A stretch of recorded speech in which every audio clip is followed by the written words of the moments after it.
Hi all, welcome back to Florence Academy. ഇന്ന് നമ്മൾ O E T writing മോഡ്യൂളിൻ്റെ general ആയിട്ടുള്ള കുറച്ച് കാര്യങ്ങളാണ് നമ്മൾ ഡിസ്കസ് ചെയ്യുന്നത്. അതായത് റൈറ്റിംഗ് മോഡ്യൂൾ നമ്മൾ എങ്ങനെ ഹാൻഡിൽ ചെയ്യണം, അതേപോലെ നമുക്ക് റൈറ്റിംഗ് മോഡ്യൂളിൽ നല്ലൊരു ഉയർന്ന സ്കോർ BOR ലഭിക്കാൻ വേണ്ടി നമ്മൾ എന്തൊക്കെ കാര്യങ്ങളാണ് ശ്രദ്ധിക്കേണ്ടത്, ഡൂസ് ആൻഡ് ഡോൺസ്. അപ്പോൾ ഇതൊക്കെയാണ് നമ്മളിവിടെ കാണാൻ പോകുന്നത്. ഓക്കെ, അപ്പോൾ നമുക്കറിയാം O E T writing module എന്ന് പറയുന്നത് പ്രൊഫഷൻ സ്പെസിഫിക് ആണ്. സ്പീക്കിങ്ങിനെ പോലെ തന്നെ O E T writing module എന്ന് പറയുന്നത് പ്രൊഫഷൻ സ്പെസിഫിക് ആണ്. അതായത് writing topic will be completely depending on അവർ പ്രൊഫഷൻ. അതായത് ഇപ്പോൾ ഒരു നേഴ്സ് ആണെങ്കിൽ നേഴ്സിങ്ങിൻ്റെ എന്തെങ്കിലും ഒരു ടാസ്ക് ആയിരിക്കും, അല്ലെങ്കിൽ ഒരു ഡെന്റിസ്റ്റ് ആണെങ്കിൽ ഡെന്റിസ്റ്റുമായിട്ട് ബന്ധപ്പെട്ട എന്തെങ്കിലും ഒരു ടാസ്ക് ആയിരിക്കും നമുക്ക് റൈറ്റിംഗ് മോഡ്യൂളിൽ എന്ത് ചെയ്യുക, തരിക. അപ്പോൾ റൈറ്റിംഗ് മോഡ്യൂൾ എന്ന് പറയുന്നത് ആക്ച്വലി 45 മിനിറ്റ്സ് ആണ്. റൈറ്റിംഗ് സബ് ടെസ്റ്റിൻ്റെ ടൈം ഡ്യൂറേഷൻ എന്ന് പറയുന്നത് 45 മിനിറ്റ്സ് ആണ്.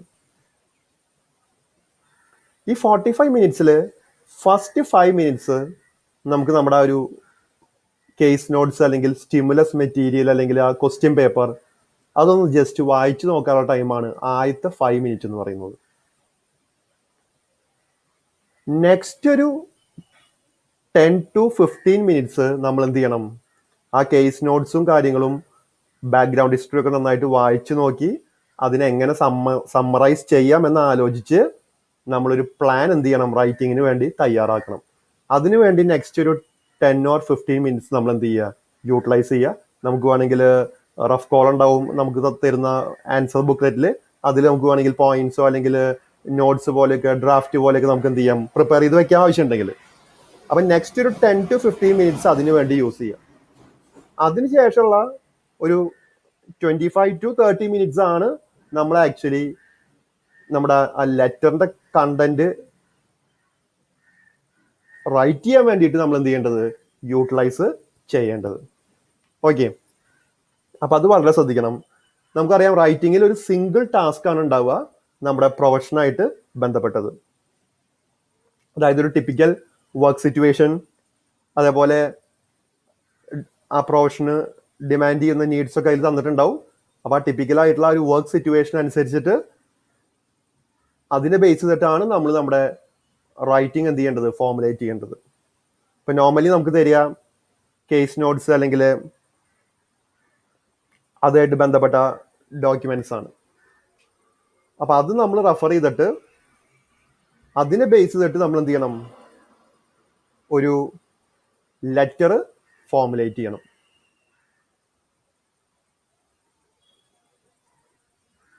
നോർമലി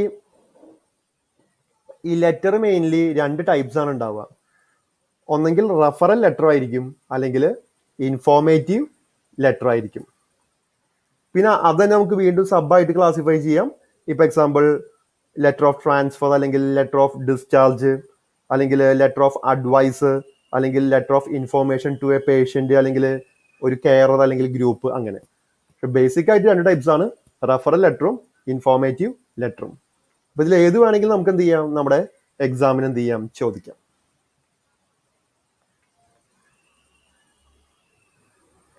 അപ്പോൾ നമ്മൾ ആദ്യത്തെ 5 മിനിറ്റ് ജസ്റ്റ് ഒന്ന് അത് വായിച്ച് മനസ്സിലാക്കിയതിന് ശേഷം നെക്സ്റ്റ് ഒരു 10 to 15 മിനിറ്റ്സ് ആ കേസ് നോട്ട്സിനെ സമ്മറൈസ് ചെയ്ത് എങ്ങനെ നമുക്ക് അത് ലെറ്ററാക്കി മാറ്റാം, ആ ലെറ്ററിൻ്റെ ഫോർമാറ്റിൽ അതിൻ്റെ ഒരു ഐഡിയ ഉണ്ടാക്കി അവസാനത്തെ ഒരു 25 to 30 മിനിറ്റ്സ് നമ്മൾ ലെറ്റർ റൈറ്റിങ്ങിന് എന്ത് ചെയ്യുക, യൂസ് ചെയ്യാം. ഈ ശ്രദ്ധിക്കേണ്ട കാര്യം, ചില കാര്യങ്ങൾ ബേസിക് ഫോർമാറ്റ്സ് പല ലെറ്റേഴ്സിനും സെയിം ആയിരിക്കും, അല്ലേ? നമ്മൾ സ്റ്റാർട്ടിങ്ങിൽ എഴുതേണ്ട ചില കാര്യങ്ങൾ, സെല്യൂട്ടേഷൻസ്, അങ്ങനത്തെ കാര്യങ്ങളൊക്കെ. അതിനുശേഷം ഈ സെല്യൂട്ടേഷന് ശേഷമാണ് ശരിക്കും എന്തെന്ന് വരുന്നത്, നമ്മുടെ ബോഡി ഓഫ് ദ ലെറ്റർ വരുന്നത്. സെല്യൂട്ടേഷന് ശേഷമാണ് ശരിക്കും നമ്മുടെ ബോഡി ഓഫ് ദ ലെറ്റർ വരുന്നത്. ഈ body of the letter normally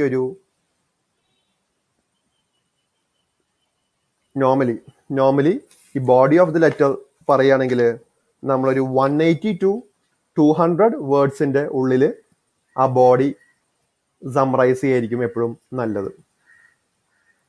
അതായത് ഒരു 180-ൻ്റെയും 200-ൻ്റെയും വേർഡ്സിൻ്റെ ഇടയിലായിരിക്കണം ടോട്ടൽ വേർഡ് ലെങ്ത് ഏകദേശം നോക്കുമ്പോൾ വരുന്നത് ആ ബോഡി ഓഫ് ലെറ്റർ. അതിന് മുമ്പത്തെ കാര്യങ്ങൾ ഈ വേർഡ് കൗണ്ടിൽ എന്ത് ചെയ്യുന്നില്ല, പെടുന്നില്ല. ആ നമ്മുടെ സ്റ്റാർട്ടിങ്ങിലത്തെ സെല്യൂട്ടേഷൻ, അതായത് ഡിയർ വെച്ചിട്ട് നമ്മൾ നെയിം ടൈറ്റിൽ വെച്ചിട്ട് ആ പേഷ്യൻ്റെ ലാസ്റ്റ് നെയിം വെച്ചിട്ട് നമ്മൾ സെല്യൂട്ടേഷൻ തയ്യാറാക്കും. അതിനുശേഷമുള്ള ബോഡി ഓഫ് ദ ലെറ്റർ ആണ് ഒരു 180 to 200 വേർഡ്സിൻ്റെ ഉള്ളിൽ നമ്മൾ ഒതുക്കി എഴുതേണ്ടത്. നോർമലി നമ്മളൊരു അറൗണ്ട് 4 പാരാഗ്രാഫ്സ് ആയിട്ടാണ് നമ്മൾ ആ ലെറ്റർ എന്ത് ചെയ്യുക, അറേഞ്ച് ചെയ്ത് എഴുതുക. ഓരോ പാരാഗ്രാഫിലും ഒരു ടോപ്പിക് സെൻറ്റൻസ് ഉണ്ടായിരിക്കും, മീൻസ് ഒരു മെയിൻ സെൻറ്റൻസ് ഉണ്ടായിരിക്കും അല്ലെങ്കിൽ ഉണ്ടായിരിക്കണം. ഒപ്പം അതിന് സപ്പോർട്ട് ചെയ്തിട്ടുള്ള 2-3 അഡീഷണൽ സെൻറ്റൻസ്. അങ്ങനെയാണ് നമ്മൾ ഓരോ പാരാഗ്രാഫുകളും നമ്മൾ ഫോർമുലേറ്റ് ചെയ്യേണ്ടത്.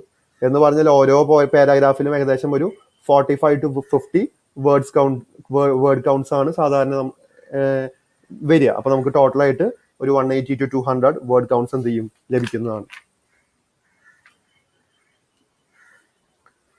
അത് ഞാൻ നേരത്തെ പറഞ്ഞ നമ്മുടെ ആദ്യത്തെ 5 മിനിറ്റ് നമ്മൾ ആ തന്നിട്ടുള്ള കേസ് നോട്ട്സും കാര്യങ്ങളും തറോ ആയിട്ട് വായിച്ചു നോക്കണം.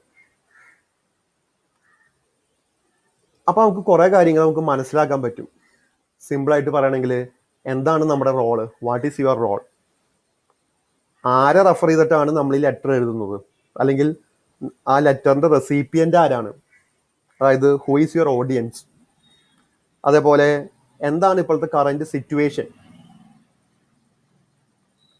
ആ കറൻറ്റ് സിറ്റുവേഷൻ്റെ അർജൻസി എത്രത്തോളം ഉണ്ട്. അതേപോലെ തന്നെ നമുക്ക് റെസിപ്പിയൻ്റ് ആയിട്ട് അല്ലെങ്കിൽ ആ ലെറ്ററിൻ്റെ റീഡറായിട്ട് കമ്മ്യൂണിക്കേറ്റ് ചെയ്യേണ്ട ഇമ്പോർട്ടൻറ്റ് പോയിന്റ്സ് ഏതൊക്കെയാണ്, അതിന് വേണ്ട സപ്പോർട്ടിങ് ഇൻഫർമേഷൻ നമ്മൾ എന്തൊക്കെയാണ് ആ ലെറ്ററിൽ നമ്മൾ ഉൾക്കൊള്ളിക്കേണ്ടത്. അതേപോലെ ഏതൊക്കെ ബാക്ക്ഗ്രൗണ്ട് ഇൻഫർമേഷൻസ് ആണ് നമ്മൾ യൂസ് ചെയ്യേണ്ടത്. അതേപോലെ തന്നെ അൺനെസസറി ആയിട്ടുള്ള ഇൻഫർമേഷൻസ് അതിൽ ആ കേസ് നോട്ട്സിൽ തന്നേക്കുന്നത് ഏതാണ്. കാരണം അൺനെസസറി ആയിട്ടുള്ള ഇൻഫർമേഷൻസ് നമ്മൾ എന്ത് ചെയ്യേണ്ട ആവശ്യമില്ല, ഇൻക്ലൂഡ് ചെയ്യേണ്ട ആവശ്യം ഇല്ല.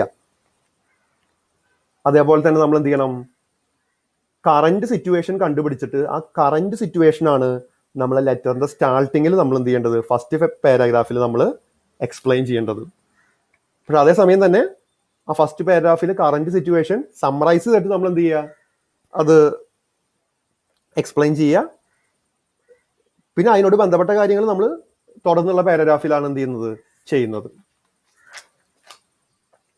ഒരു എമർജൻസി സിറ്റുവേഷൻ ആണെങ്കിൽ അത് പ്രത്യേകം നമ്മൾ ആ ഫസ്റ്റ് പാരാഗ്രാഫിൽ എന്ത് ചെയ്യണം, ഡിനോട്ട് ചെയ്യണം. നെക്സ്റ്റ് നമ്മൾ ശ്രദ്ധിക്കേണ്ട ഒരു കാര്യം എന്ന് പറയുന്നത്, നമ്മൾ ഈ കേസ് നോട്ട്സ് വായിച്ചിട്ട് അത് അതേപോലെ ഒരിക്കലും നമ്മൾ ആ ലെറ്ററിലേക്ക് പകർത്തി എഴുതരുത്. നമ്മൾ കേസ് നോട്ട്സ് വായിച്ച് മനസ്സിലാക്കുക, അതിലത്തെ മെയിൻ ഇമ്പോർട്ടൻ്റ് ആയിട്ടുള്ള പോയിന്റ്സും കാര്യങ്ങളും കണ്ടുപിടിക്കുക. എന്നിട്ട് നമ്മൾ നമ്മുടേതായിട്ടുള്ള വാക്കുകളിൽ, ഇൻ യുവർ ഓൺ വേർഡ്സ്, നമ്മുടെ സ്വന്തം വാക്കുകളിൽ നമ്മൾ എന്ത് ചെയ്യുക, അത് ലെറ്ററിലേക്ക് മാറ്റി എഴുതുക ഫോർമൽ വേയിൽ. അല്ലാതെ ഒരിക്കലും നമ്മൾ ആ കേസ് നോട്ട്സിൽ തന്നിട്ടുള്ള വാചകങ്ങളോ വേർഡ്സോ അതേപോലെ നമ്മൾ പകർത്തി വെക്കരുത്. നമ്മുടെ മാർക്കുകൾ അപ്പോൾ കുറയും. ആ കണ്ടന്റും കാര്യങ്ങളെല്ലാം വായിച്ച് മനസ്സിലാക്കി കഴിയാവുന്നത്ര നമ്മുടെ സ്വന്തം വേർഡ്സിൽ അതിലത്തെ ഇമ്പോർട്ടൻറ്റ് മാറ്റർ എന്ത് ചെയ്യുക, നമ്മുടെ ലെറ്ററിൽ സമ്മറൈസ് ചെയ്തിട്ട് എഴുതുക. അതേപോലെ തന്നെ വളരെ അൺനെസസറി ആയിട്ടുള്ള പല പോയിന്റ്സും ചിലപ്പോൾ അതിൽ തന്നിട്ടുണ്ടാവും. അത് നമ്മൾ എന്ത് ചെയ്യുക, ഒഴിവാക്കുക. കാരണം ഇമ്പോർട്ടൻ്റ് ആയിട്ടുള്ള പോയിന്റുകൾ മാത്രമാണ് നമ്മൾ ആ ലെറ്ററിൽ നമ്മൾ ഇൻക്ലൂഡ് ചെയ്യേണ്ട ആവശ്യമുള്ളൂ. പിന്നെ അത്യാവശ്യം നമ്മൾ നന്നായിട്ടൊന്ന് ലെജിബിൾ ആയിട്ടൊക്കെ ഒന്ന് എന്ത് ചെയ്യണം, എഴുതണം. ഹാൻഡ് റൈറ്റിംഗ് ഒക്കെ കുറച്ച് മോശമായിട്ടുള്ള ആൾക്കാരാണെങ്കിൽ പല പ്രാവശ്യം നമ്മളത് OET പഠിക്കുന്ന സമയത്തും പ്രിപ്പയർ ചെയ്യുന്ന സമയത്തൊക്കെ നമ്മൾ എഴുതി തന്നെ പരിശീലിക്കുക. വായിച്ച് പരിശീലിച്ചിട്ട് കാര്യമില്ല. നമ്മളത് നമ്മുടെ ഹാൻഡ് റൈറ്റിംഗ് പരമാവധി ഭംഗിയാക്കാൻ ശ്രമിച്ച് നമ്മളത് എന്ത് ചെയ്യുക, പ്രാക്ടീസ് ചെയ്ത് ആ ഒരു ലെജിബിൾ രീതിയിലേക്ക് നമ്മുടെ ഹാൻഡ് റൈറ്റിങ്സ് എന്ത് ചെയ്യണം, കൊണ്ടുവരണം. അതേപോലെ തന്നെ നമ്മൾ ലെറ്റർ എഴുതുമ്പോൾ അതിൽ ഫോർമൽ വേയിലാണ് നമ്മൾ എപ്പോഴും എഴുതാൻ പാടുള്ളൂ. അതായത് നമ്മൾ കൊളോക്കിയൽ ലാംഗ്വേജ്, അല്ലെങ്കിൽ നമ്പേർഡ് പോയിന്റ്സ്, അല്ലെങ്കിൽ ഷോർട്ട് ഫോംസ്, അങ്ങനെയൊന്നും നമ്മൾ ലെറ്ററിൽ എഴുതരുത്. നമ്മൾ കംപ്ലീറ്റ് സെൻറ്റൻസിൽ നമ്മൾ ഫോർമൽ ആയിട്ടുള്ള രീതിയിൽ മാത്രമാണ് എന്ത് ചെയ്യാൻ പാടുള്ളൂ, ലെറ്റർ നമ്മൾ എഴുതാൻ പാടുള്ളൂ. അത് പ്രത്യേകം ശ്രദ്ധിക്കണം. ഒപ്പം തന്നെ ശ്രദ്ധിക്കേണ്ട ഒരു കാര്യമാണ്, ലെറ്റർ റൈറ്റിംഗ് എപ്പോഴും കൂടുതലും പാസീവ് വോയിസിലാണ് നമ്മൾ എന്ത് ചെയ്യുക, എഴുതുക. സ്പീക്കിങ്ങിനെ കമ്പയർ ചെയ്ത് നോക്കുമ്പോൾ ലെറ്റർ റൈറ്റിങ്ങിൽ കൂടുതലും പാസീവ് വോയിസ് ആയിട്ട് റിലേറ്റ് ചെയ്തിട്ടുള്ള രീതിയിലാണ് നമ്മൾ എന്ത് ചെയ്യുക, ആ ലെറ്റർ നമ്മൾ എന്ത് ചെയ്യുക, തയ്യാറാക്കുക. അത് പ്രത്യേകം നമ്മൾ എന്ത് ചെയ്യണം, ശ്രദ്ധിക്കണം.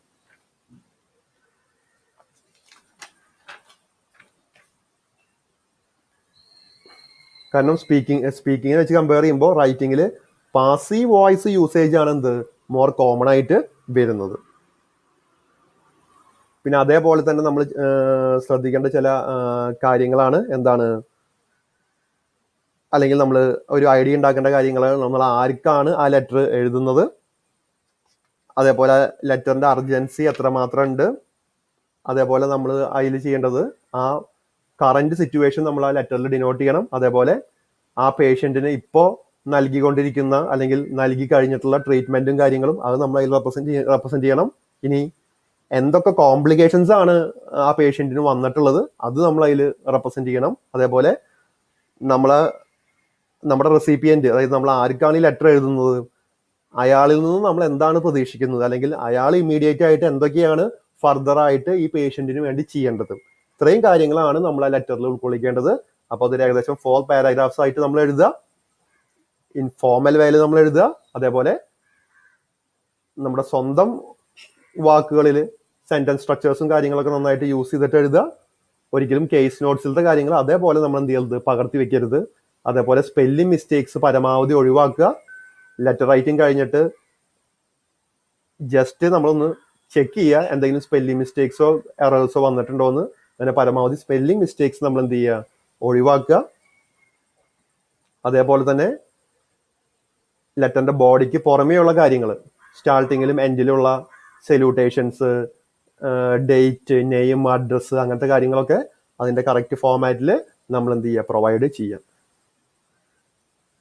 ഈ ലെറ്ററിൽ പല കാര്യങ്ങളും എക്സാമിനർ നോക്കെങ്കിലും ആത്യന്തികമായിട്ട് എക്സാമിനർ നോക്കുന്നത് നമ്മുടെ ഒരു ലാംഗ്വേജിന്റെ ഒരു ഇംഗ്ലീഷ് ലാംഗ്വേജ് യൂസ് ചെയ്യുന്നതിന്റെ ഒരു മിനിമം സ്റ്റാൻഡേർഡ് എങ്കിലും വേണം. ഒപ്പം നമ്മൾ എത്രമാത്രം ക്ലിയർ ആയിട്ടും കോംപ്രിഹെൻസീവ് ആയിട്ടും കറക്റ്റ് ആയിട്ടും നമ്മൾ ആ ലെറ്ററിൽ ഉൾക്കൊള്ളിക്കേണ്ട മെയിൻ കണ്ടന്റ് നമ്മൾ ഉൾക്കൊള്ളിച്ചിട്ടുണ്ട്, അതാണ് എക്സാമിനർ ചെക്ക് ചെയ്യുക. കാരണം എന്താ, ഇതൊക്കെ മെഡിക്കൽ ലെറ്റേഴ്സ് ആണ്. അപ്പൊ ഈ നമ്മുടെ പേഷ്യന്റിന്റെ കേസ് നോട്ട്സും കാര്യങ്ങളും റെഫർ ചെയ്യാണ്ട് തന്നെ ആ ലെറ്റർ കിട്ടുന്ന ആൾക്ക് എളുപ്പത്തിൽ ആ ലെറ്റർ ജസ്റ്റ് നോക്കിയാൽ മനസ്സിലാവണം എന്താണ് ആ പേഷ്യന്റിന്റെ സിറ്റുവേഷൻ, ആൾക്ക് ഫർദർ ആയിട്ട് ഇമ്മീഡിയറ്റ് ആയിട്ട് എന്താണ് വേണ്ടത്, എന്തൊക്കെ ട്രീറ്റ്മെന്റ് ആണ് ആൾക്ക് കിട്ടിയിട്ടുള്ളത്. അപ്പൊ ഈ വക കാര്യങ്ങൾ കേസ് നോട്ട്സ് റെഫർ ചെയ്യാണ്ട് തന്നെ വളരെ സമ്മറൈസ്ഡ് ആയിട്ട് അതേസമയം ക്ലിയർ ആയിട്ടും നമ്മുടെ ലെറ്ററിന് റെസിപ്പിയന്റിന് എന്ത് ചെയ്യണം, കിട്ടണം. അപ്പൊ അതിന്റെ ഒരു ക്ലാരിറ്റിയും കാര്യങ്ങളും എക്സാമിനർ എന്ത് ചെയ്യും, ആ ലെറ്ററിൽ ഉണ്ടോ എന്ന് ചെക്ക് ചെയ്യും. ഒപ്പം നമ്മുടെ ലാംഗ്വേജ് സ്കിൽസും ഒരു പരിധി വരെ എന്ത് ചെയ്യും, അനലൈസ് ചെയ്യും. അപ്പൊ വളരെ ശ്രദ്ധിച്ച് പ്രാക്ടീസ് ചെയ്തതിന് ശേഷം കോൺഫിഡൻ്റ് ആയിട്ട് OET റൈറ്റിംഗ് അറ്റംപ്റ്റ് ചെയ്യുക. നന്നായിട്ട് നിങ്ങൾ ചെയ്യുകയാണെങ്കിൽ നിങ്ങൾക്ക് ഫസ്റ്റ് അറ്റംപ്റ്റിൽ തന്നെ C+ അല്ലെങ്കിൽ B അത്രയും ഒരു കേപ്പബിൾ ആയിട്ടുള്ള കുട്ടിയാണെങ്കിൽ ഈവൺ A പോലും കിട്ടാനുള്ള ചാൻസുകളുണ്ട്. എന്തെങ്കിലും ഡൗട്ട്സും കാര്യങ്ങളൊക്കെ ഉണ്ടെങ്കിൽ കമൻറ്റ് ചെയ്ത് ചോദിക്കാവുന്നതാണ്. Thank you all.